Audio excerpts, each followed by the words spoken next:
TCS में एक साथ 12,000 लोगों की जॉब जाने वाली है गाइस। और ये तो अभी बस शुरुआत है, ये एक ऑफिशियल नंबर है।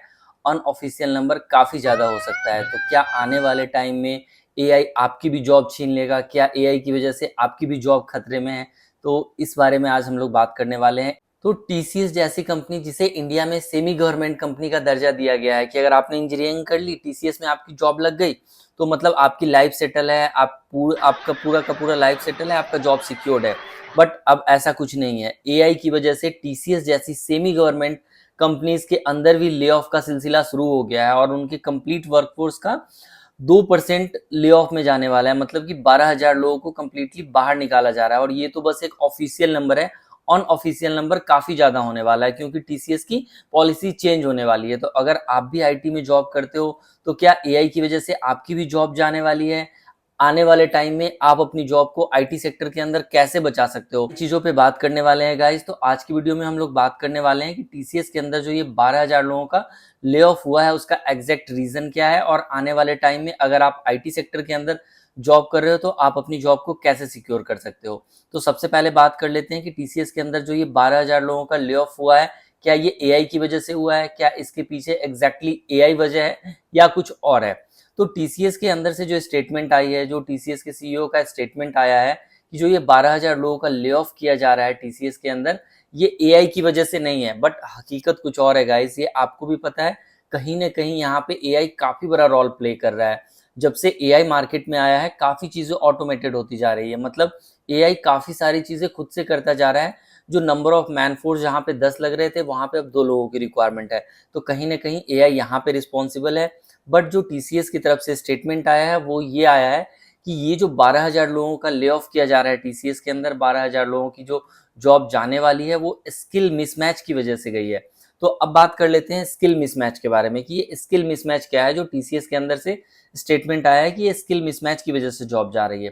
तो देखो, टीसीएस के अंदर या फिर बाकी सारी जो ऑर्गेनाइजेशन है, एमएनसीज हैं, उनके अंदर क्या होता है, इंटरनल ट्रेनिंग दी जाती है। लाइक उनका जो भी प्रोजेक्ट चल रहा होता है, तो उनके जो क्लाइंट की रिक्वायरमेंट है, जो जिस टेक्नोलॉजी की रिक्वायरमेंट है, उसके अकॉर्डिंग ये लोग क्या करते हैं, अपने एम्प्लॉयज को ट्रेनिंग देते हैं। 1 मंथ 2 मंथ की ट्रेनिंग देते हैं।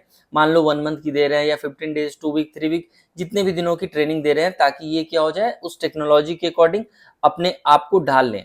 और यहाँ पे टीसीएस ने भी यही किया है। उन्होंने बोला कि मैंने 1 मंथ या फिर मान लो 2 वीक, 3 वीक, 1 मंथ, 2 मंथ की ट्रेनिंग दी अपने एम्प्लॉयज को। और ट्रेनिंग देने के बाद भी न्यू टेक्नोलॉजी की ट्रेनिंग दी है इन्होंने। और उसके बाद भी जो ये कुछ लोग हैं, 12,000 लोग हैं या जितने भी नंबर है इनके, वो लोग क्या है, अनफिट है। मतलब उस टेक्नोलॉजी के अकॉर्डिंग इन्होंने उन चीज़ों के अंदर जो ट्रेनिंग ली है, फिर भी ट्रेनिंग लेने के बावजूद भी वो इन पे काम करने के लायक नहीं है।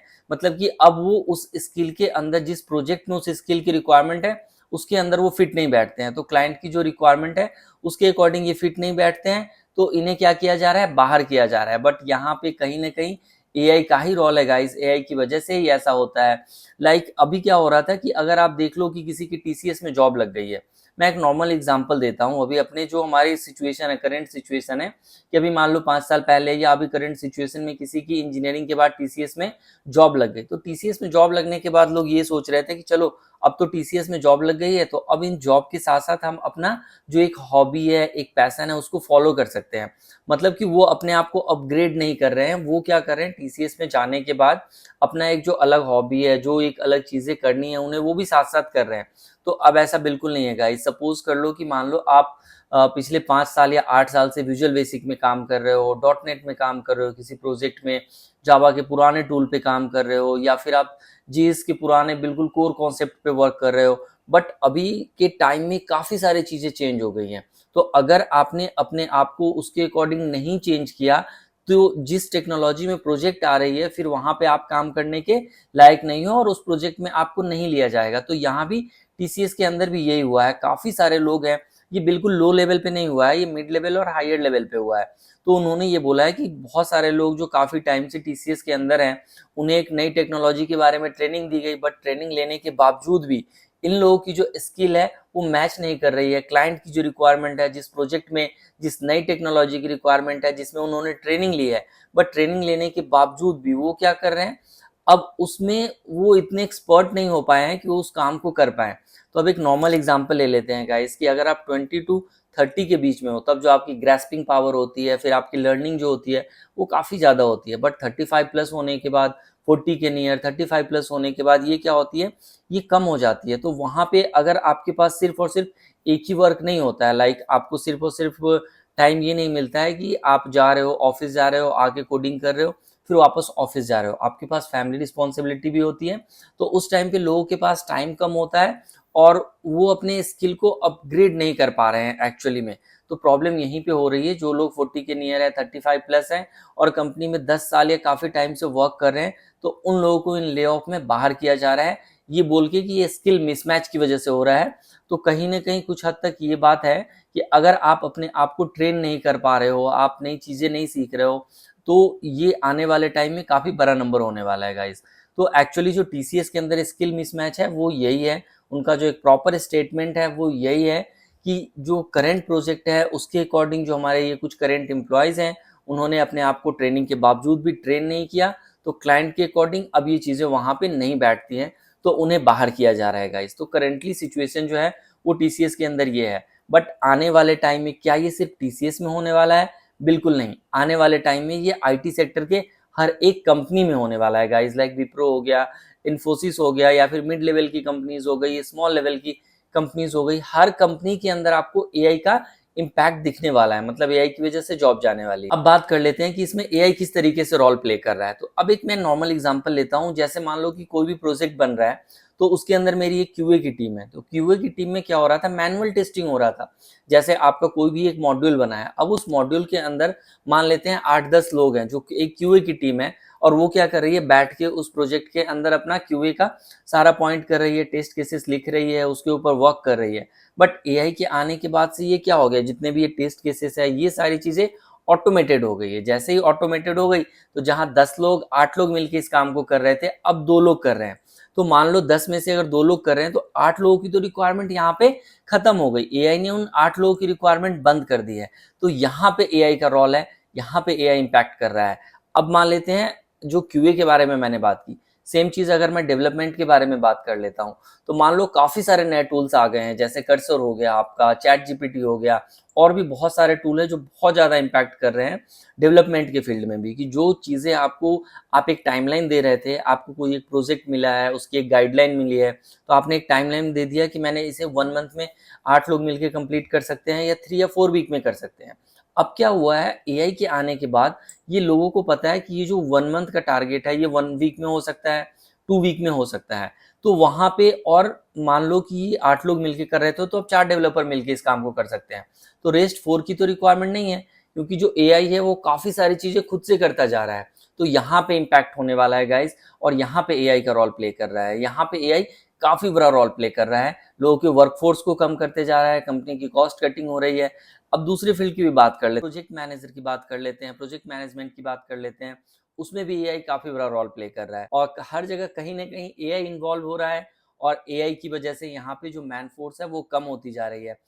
और ये सिर्फ टीसीएस तक ही सीमित नहीं है, ये आने वाले टाइम में हर एक कंपनीज के अंदर मिलने वाला है आपको। मतलब कि ये काफी बड़ा इम्पैक्ट होने वाला है। अगर आप आईटी सेक्टर के अंदर जॉब कर रहे हो ना गाइस, तो आपको अपने आप को अपग्रेड करने की रिक्वायरमेंट है। चाहे आप एक हायर लेवल पे हो, लोअर लेवल पे हो, जूनियर लेवल पे हो, किसी भी लेवल पे हो, आपको टाइम के अकॉर्डिंग अपने आप को चेंज करना पड़ेगा। तो ये हो गई टीसीएस के ले ऑफ के बारे में। अब बात कर लेते हैं कि किस तरीके से हम आने वाले टाइम में इस ले ऑफ से बच सकते हैं। क्या आपकी कंपनी में ये ले ऑफ होने वाला है? क्या आप इसके शिकार नहीं हो सकते हो? तो इन सब तरीके से आपको कैसे बचना है, तो सबसे पहले तो देख लो जो मार्केट में जो भी चीजें ट्रेंड में चल रही होती है। मार्केट में क्या होता है, जो भी लेटेस्ट टेक्नोलॉजी होती है उसके ऊपर काफी सारे प्रोजेक्ट होते हैं, और उसके अकॉर्डिंग ही आपको चलना पड़ता है। तो अगर आप किसी भी लेवल पे हो, लोअर लेवल पे हो, मिडिल लेवल पे हो, हायर लेवल पे हो अपनी कंपनीज में, बट आपको एआई के अकॉर्डिंग अपने आप को चेंज करना पड़ेगा, अपने आप को ढालना पड़ेगा। आइदर आप 20 to 30s में हो या 30 to 40s में हो, आपको टाइम निकालना पड़ेगा, अपने आप को अपग्रेड करना पड़ेगा, अपनी अपस्किलिंग करनी पड़ेगी, ताकि आने वाले टाइम में एआई के इम्पैक्ट की वजह से आपकी जॉब ना चली जाए। एग्जाम्पल ले लेते हैं, जैसे मैंने अभी आपको बताया कि बहुत सारे लोग हैं जो काफ़ी टाइम से एक ही टेक्नोलॉजी में काम कर रहे हैं, और उनका ये आता है कि मेरे पास दूसरी टेक्नोलॉजी में काम करने का मतलब मुझे दूसरी प्रोजेक्ट में शिफ्ट नहीं किया जा रहा है जो नई टेक्नोलॉजी पे वर्क कर रहे हैं, तो इस वजह से मैं अपनी अपस्किलिंग नहीं कर रहा हूँ। तो आपको क्या करना है, अपने लिए टाइम निकालना है और नई टेक्नोलॉजी के ऊपर काम करना सीखना है। अभी जैसे एआई हो गया, एलएलएम हो गया, तो इन सब के ऊपर आपको काम करना है। किस तरीके से आप एआई के टूल बना सकते हो, आपको पाइथन सीखने की रिक्वायरमेंट है, एआई इंजीनियरिंग करने की रिक्वायरमेंट है। तो साइड बाय साइड आप अपनी जॉब करते रहो और जॉब के साथ साथ एआई के ऊपर, एलएलएम के ऊपर, इन सब के ऊपर आपको वर्क करने की रिक्वायरमेंट है, क्योंकि ये तो अभी बस स्टार्टिंग है इंडिया में। आने वाले टाइम में हर एक आईटी कंपनी के अंदर एआई की जॉब आने वाली है। तो अभी जैसे मान लो कि एआई की वजह से, अगर एक एग्जांपल लेते हैं, 50,000 जॉब अगर जाने वाली है, मान लेते हैं 8-10 कंपनीज का मैं एक डेटा ले रहा हूँ, बट जो ये जॉब जाने वाली है ना, तो फिर यहाँ पे ये कंपनीज क्या करेगी, न्यू जॉब भी निकालने वाली है। और वो जॉब क्या होगी, एआई से रिलेटेड होगी। मतलब जिनको इन टूल पे काम करने आता है वो लोग क्या करेंगे, एआई की वजह से वहां पे रिक्रूटमेंट आएगी और वो लोग वहां पे काम करना स्टार्ट कर देंगे। अब मैं एक एग्जांपल ले लेता हूं, अगर आप रिसेंटली में अभी जाओगे लिंक्डइन पे चेक करोगे, तो आपको बहुत सारी ऐसी पोस्ट मिल जाएगी जिसमें लोग डाल रहे हैं कि मैंने ये सर्टिफिकेट कर लिया, ये सर्टिफिकेट कर लिया। तो एक सिंपल एग्जांपल ले लेते हैं, मान लो कि मार्केट में रिएक्ट जेएस की जॉब आई है। रिएक्ट जेएस की जॉब के लिए अगर उस कंपनी के अंदर 2000 लोगों ने अप्लाई किया या 3000 लोगों ने अप्लाई किया है, तो उस 3000 लोगों में से एग्जैक्टली मैं मान लेता हूँ कि मोस्टली 2500 लोगों को तो रिएक्ट जेएस आती ही आती है। उन लोगों को रिएक्ट जेएस आती है, बट अब उस रिएक्ट जेएस के अलावा क्या एक्स्ट्रा आता है जिसके बेसिस पे कंपनी आपको सिलेक्ट करने वाली है। लाइक उसके अंदर आपको क्या एआई के बारे में कुछ नॉलेज है, क्या आपको डेवऑप्स के बारे में आता है, क्या आपको क्लाउड के बारे में आता है। तो ये जो कुछ एक्स्ट्रा चीजें हैं ना, ये आपको दूसरे से डिफ्रेंशिएट करने वाली है और आपके जॉब के चांसेस ज़्यादा बढ़ने वाले हैं गाइस। मतलब कि अगर आप काफ़ी टाइम से एक ही टेक्नोलॉजी में काम कर रहे हो ना, तो अपने आप को शिफ्ट करो, अपने लिए टाइम निकालो, अपनी अपस्किलिंग करो। अगर कंपनी के इनसाइड में आपको नए प्रोजेक्ट्स नहीं मिल रहे हैं, नई टेक्नोलॉजी के प्रोजेक्ट नहीं मिल रहे हैं, तो आप वीकेंड में टाइम निकालो, अपनी जॉब से थोड़ा टाइम निकालो, चाहे 30 मिनट ही निकालो डेली बेसिस पे, बट आपको अपने आप को नई टेक्नोलॉजी के अकॉर्डिंग शिफ्ट करना पड़ेगा, उस पर वर्क करना स्टार्ट करना पड़ेगा, तभी इन फ्यूचर में जाके आपकी जॉब सेव हो पाएगी। अब जैसे मान लेते हैं कि अभी का जो टाइम है, अभी आपने कोई भी सर्टिफिकेट ले लिया, मान लेते हैं 10 सर्टिफिकेट ले लिया है, और 10 सर्टिफिकेट लेने के बाद आप जॉब इंटरव्यू के लिए जा रहे हो, बट आपके पास वो प्रॉपर स्किल नहीं है, तो उस बेसिस पे अब आपको जॉब नहीं मिल पाएगी गाइस। सिर्फ और सिर्फ सर्टिफिकेट के बेसिस पे मार्केट में जॉब नहीं मिल रही है। आपकी प्रॉपर स्किल अगर आपके पास है, अगर आपको उस प्रॉपर उस टेक्नोलॉजी में आपने हैंड्स ऑन किया है, काम किया है, तभी आपको ये जॉब मिलने वाली है। सेकेंड चीज़ मैं और बात करने वाला हूँ, अभी जो आईटी सेक्टर की सिचुएशन है उसके अकॉर्डिंग आपको एक अपना सोर्स ऑफ इनकम अलग तैयार करना पड़ेगा। जैसे मान लो कि अगर आपको टीचिंग में इंटरेस्ट है, फ्रीलांसिंग में इंटरेस्ट है, या कोई भी आपका जो एक हॉबी है, अगर आपको उसमें इंटरेस्ट है और आप अपने हॉबी को मोनेटाइज कर सकते हो, उसकी हेल्प से अगर आप कुछ अर्निंग कर सकते हो, एक पार्ट टाइम अर्निंग निकाल सकते हो वहाँ से, तो आपको इसके बारे में भी सोचना चाहिए। मतलब कि एक सोर्स ऑफ इनकम आपको दूसरा भी जनरेट करना पड़ेगा, ताकि इन फ्यूचर अगर कुछ इस तरह की प्रॉब्लम आती है, क्योंकि जब भी एक जॉब जाती है और दूसरे जॉब की रिक्वायरमेंट होती है, उस बीच में सपोज करो कि 1 मंथ, 2 मंथ या 6 मंथ का गैप होता है, तो वहां पे जो ये सेकेंड सोर्स ऑफ इनकम है होता है, चाहे ये 8,000 का हो, 10,000 का हो, 12,000 का हो, 15,000 का हो, कितने भी अमाउंट का हो, ये आपको कहीं ना कहीं थोड़ी बहुत एक मेंटल पीस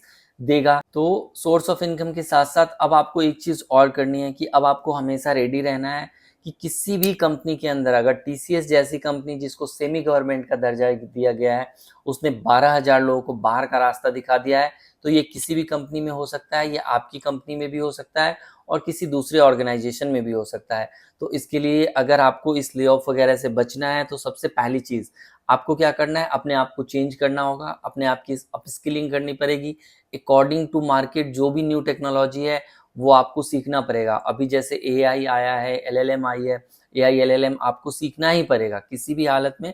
चाहे आप किसी भी फील्ड में जॉब कर रहे हो, अगर आपको एआई की नॉलेज है, तो आने वाले टाइम में आपको एआई के अंदर ही जॉब मिल जाएगी।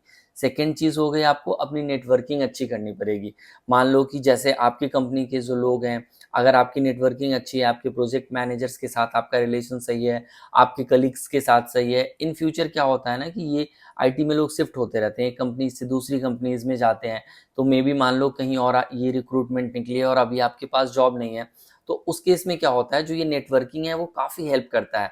तो लोगों से मिलो, बातें करो, अगर ऑफिस में हो तो वहाँ भी मिलो, बाहर हो लिंक्डइन पे अगर आपने काफ़ी ज़्यादा नंबर ऑफ सर्कल बना रखा है, तो वहाँ भी लोगों से बात करो, डिस्कस करो चीज़ों को, ताकि आपकी जो नेटवर्किंग है वो काफ़ी अच्छी रहे। जब भी कुछ इस तरह का लाइफ में प्रॉब्लम आए तो वहाँ पे ये चीज़ आपकी काफ़ी हेल्प करने वाली है गाइस। आज की वीडियो को यहीं पे क्लोज करते हैं, और आज की वीडियो में बस मैं यही बोलने वाला हूँ कि कहीं ना कहीं एआई की वजह से ही टीसीएस के अंदर ये जॉब गई है। उनका जो स्टेटमेंट आ रहा है कि जो 12,000 लोगों का ले ऑफ किया गया है स्किल मिसमैच की वजह से, बट इसमें एक बहुत बड़ा रोल एआई प्ले करने वाला है।